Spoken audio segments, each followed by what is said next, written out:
The Dharma is always available to us. Whenever you're walking, whatever you're doing, the Dharma, the truth, the ultimate truth, that nature, that Buddha nature, that truth is always available to us. When we're looking at a cherry tree, for example, we're looking at a cherry tree, we're looking at the flowers, cherry blossom. What do we know about it? Different perspectives from different people. You look at a cherry tree in the nursery, in Adnap, what you would say is, I would like to put that in my garden. How much does it cost? Oh, $150? Wow, it's too expensive. Maybe I should get it somewhere cheaper. Is it a good species? Can I do it? Are they going to include the price of transportation in it? You're talking about the monetary value of it, whether it would enhance your house beauty. Your perspective is like that. The owner's perspective is like this. When can I sell off this cherry tree? How much am I going to get from it? Should I get more of it? Would the customers like it? Would there be demand for it? There's another perspective from the owner.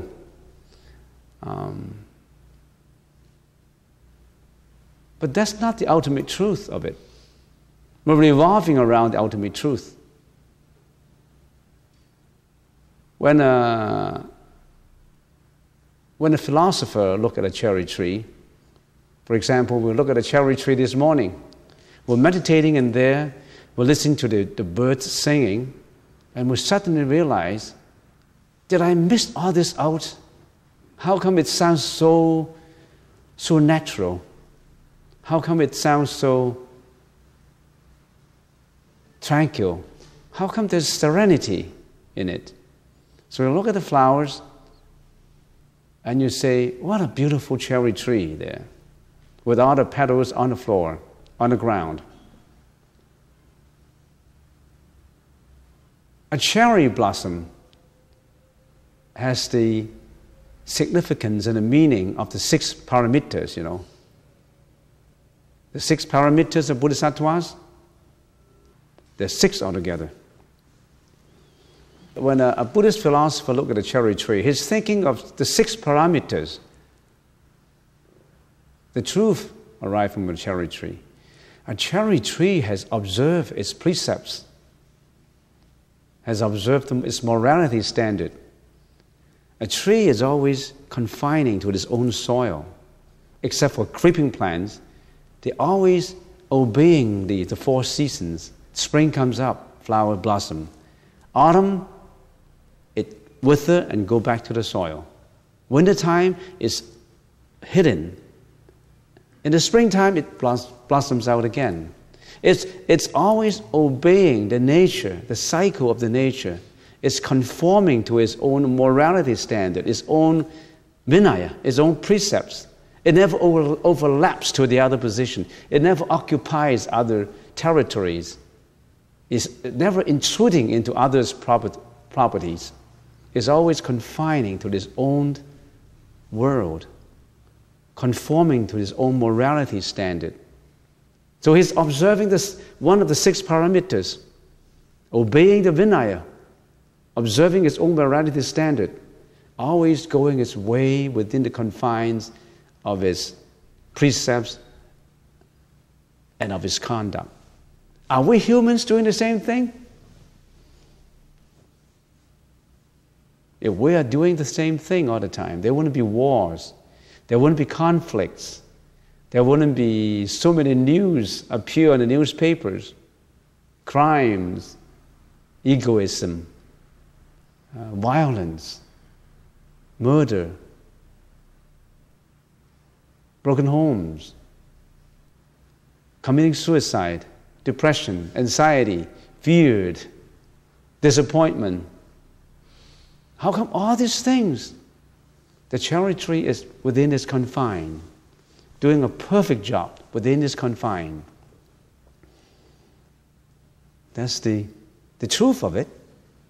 The second is The cherry tree is observing its precept of endurances and patience and perseverance. How? When the winter comes, when the autumn comes, it sheds its flowers off, go back to the soil. It stands the coldness of the winter, the snow, the attacks of insects. It's enduring everything, waiting for that final moment to blossom itself. It's a very high level of endurance. So it's 6 parameters number 2, endurances and patience. How about giving? Generosity, giving out. Springtime has come. May, April, the buds come out, cherry buds come out. And then sometime in May, mid-May, all the cherries blossom, the flowers blossom. It renders this beauty to the whole world without reservation. Beautify the whole nature. Give out fragrance. Glorify spring. It's giving, giving, giving. It's giving nature to nature. It's giving nature to humans. Isn't it giving? A cherry tree has given all its might, all its glamour, all its fragrance. That's giving. And we're only receiving. We admire the cherry blossom. It gives me the admiration. Did I appreciate it though? We take it for granted. That's a cherry tree that's beautiful. We take it for granted. We're receiving. We don't know that the cherry tree is giving. So a cherry tree has observed is one of the 6 parameters of giving, giving, giving.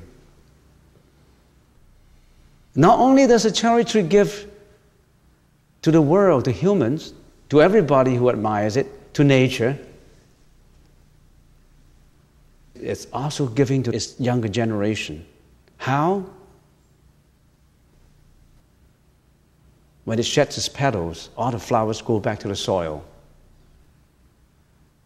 The flowers fall onto the ground. In the autumn time, in the summertime, even in the winter time, all these nutritions go back to the soil. Every petal nourishes its soil for the younger generation.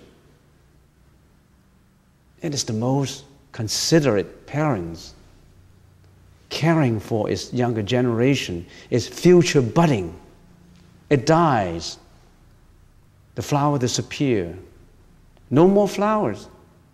But it does not mean that the spirit dies. The spirit is all hidden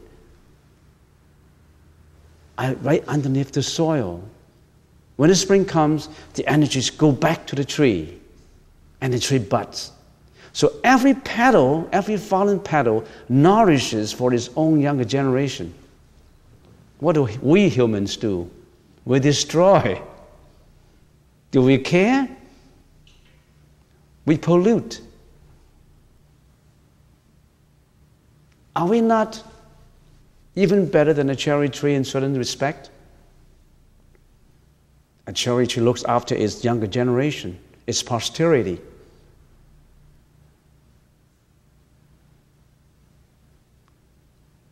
So how about meditation?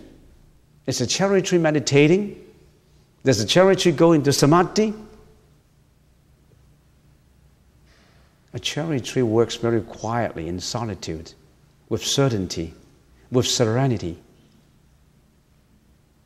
It is beautiful, colorful, fragrant, but it never exaggerates itself. It is for sure, for certain, like a monk meditating there. It does not matter what disturbances, the cherry tree accepts it. It doesn't affect it. The worms attack it. Somehow they get over it. They're always in samadhi. They're always in meditation. They won't get mad. They won't get violent. They won't curse. They won't kill. They won't steal. It is always in samadhi.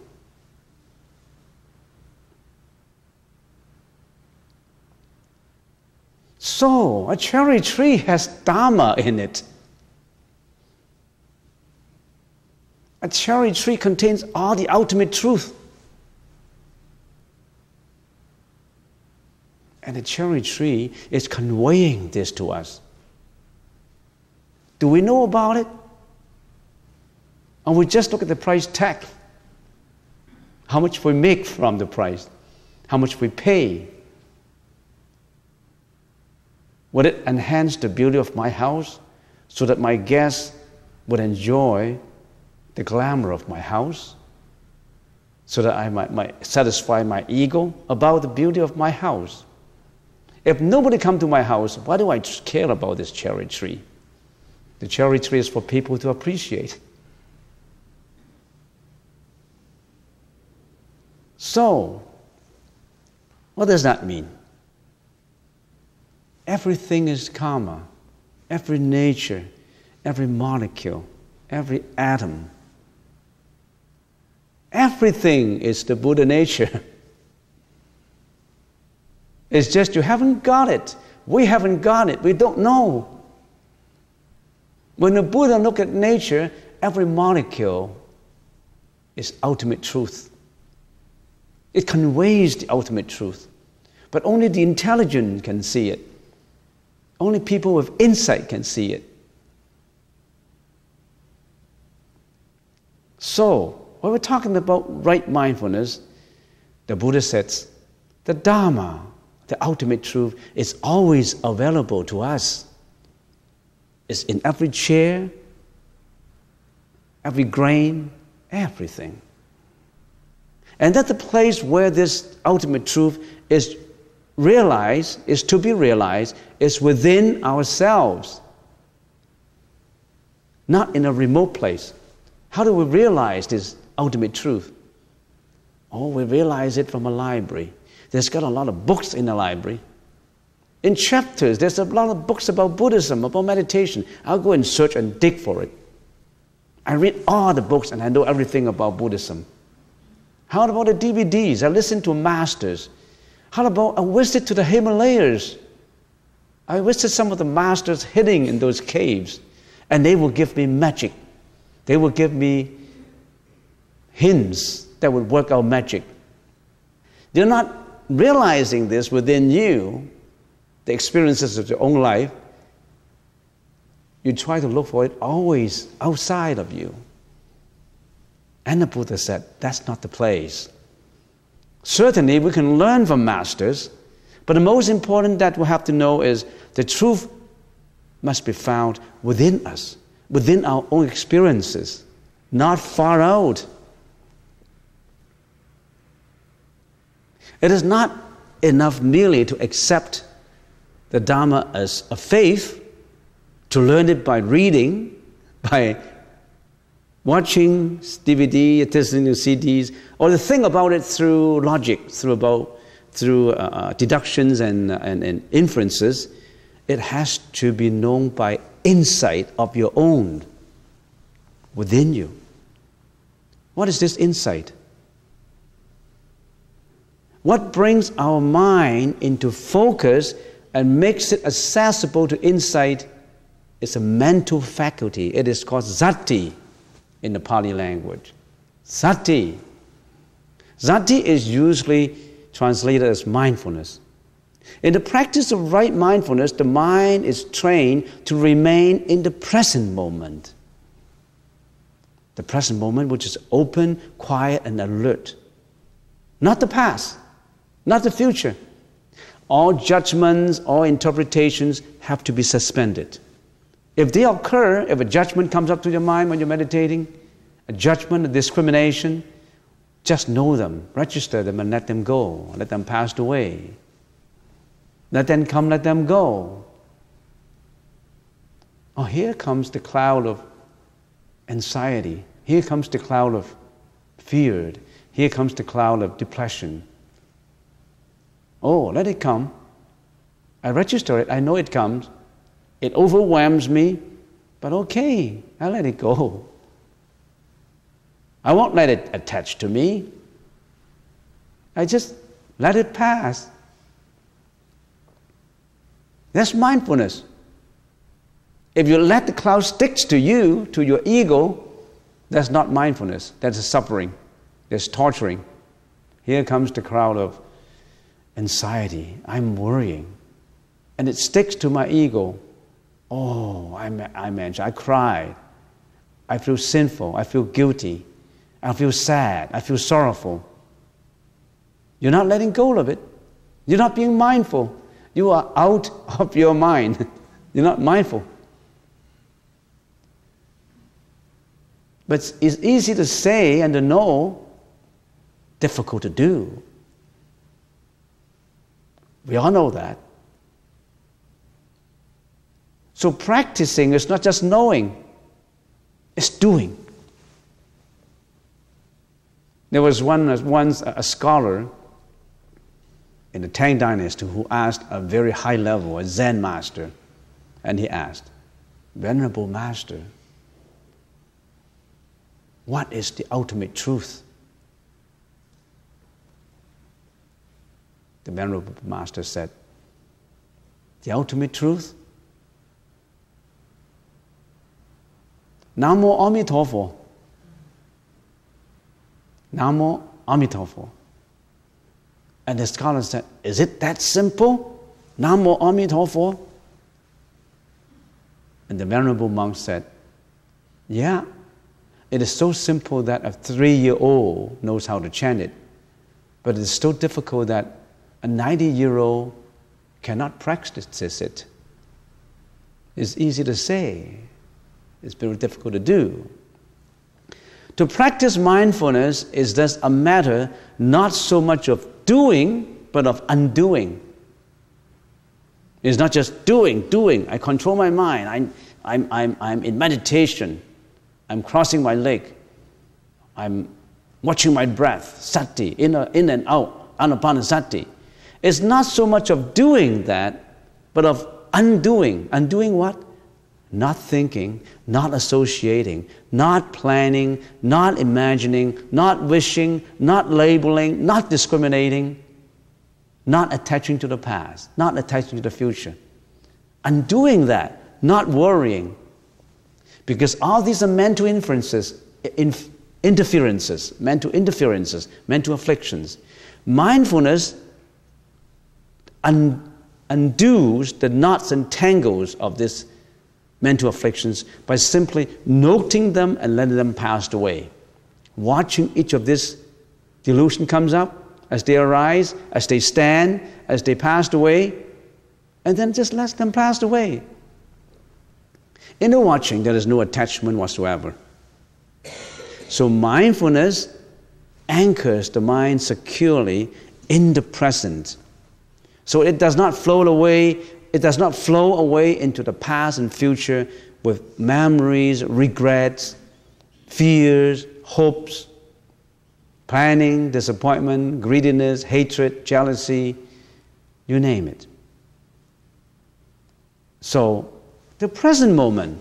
That's why when we're out there in the woods, in the garden, we say, mind your present moment. The present moment is important. Don't hang on to the past. When an anxiety comes, because you suffer out of experiences of certain thing, and that thing gives you anxiety. This anxiety add together will give you an anxiety that you cannot control, because you hang on to the past. You relate your present experiences with your past experiences, which is painful, which creates anxiety, which creates depression. You hang on to the past. You're not free.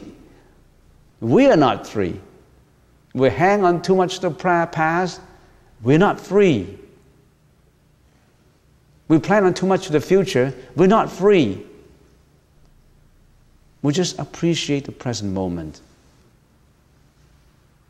When you're out there standing on the slope, your eyes meeting the green of the landscape, and you forget about the past, forget about the future. Only the present moment counts. The present moment of serenity, dignity, and peace of mind. And then suddenly you think of the past. A thought overwhelms you. Let it flow away. Let it flow away. And you will find peace by doing that. This whole process of training. A thought comes, arises, stands, goes away. When the thought goes away, you said, oh, it goes away. That's peace. Peace follows. But when it does not go away, suffering follows. You know there's a quicksand right in front of you. You know you're not going to walk into it. That's the quicksand of anxiety, of depression, of fear, of disappointment. You just don't move. I'm in the quicksand, just don't move. And slowly, your own energy will help to get out. Because your own energy, your Buddha nature, is so powerful that the quicksand will melt away by itself. You're free. Because you don't allow all these delusions to overwhelm you. The quicksand is just a delusion. It's not real. The quicksand is not real. You are creating your quicksand and then let yourself sink into it. Only when you discover that the quicksand is delusion and not real, then you will be able to liberate yourself. Otherwise, you cannot. Mindfulness is in everything, you know. Unless you're not mindful. When you are mindful at the cherry tree, that cherry tree is mindful. When you're not mindful of that cherry tree is not mindful either. The response is right there.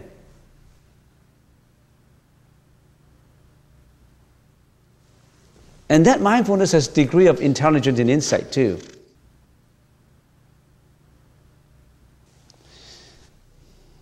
A merchant who looks at nothing but money is mindful of that cherry tree, but only in terms of greediness, for the profit that he's going to make. It's different. It's the same cherry tree. We're only just giving a brief general outline.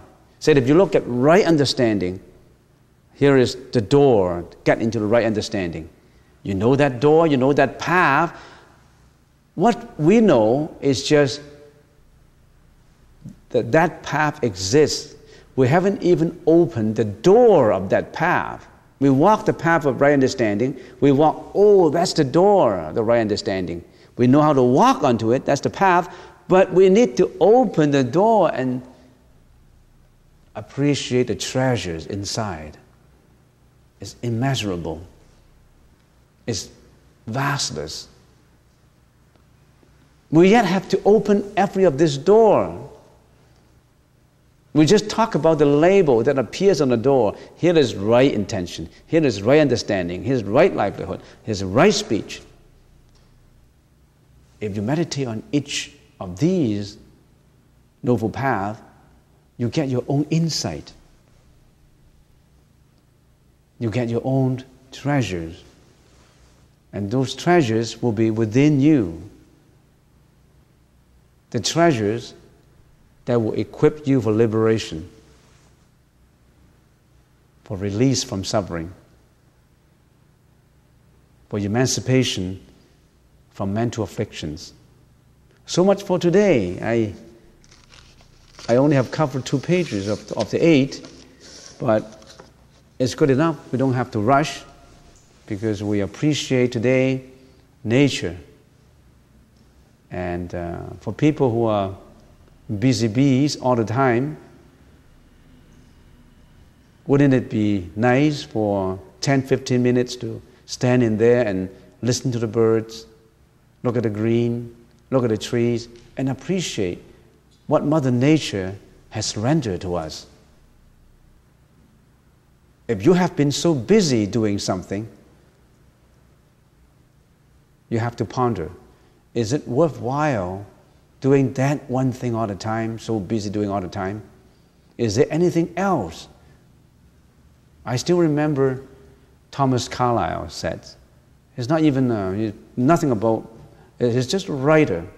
But he said something that strikes a chord in my mind. And he said, the tragedy of life is not so much what men suffer, but what they missed out. The tragedy of life is not suffering what we missed out. We have the opportunity to be human, reborn as human.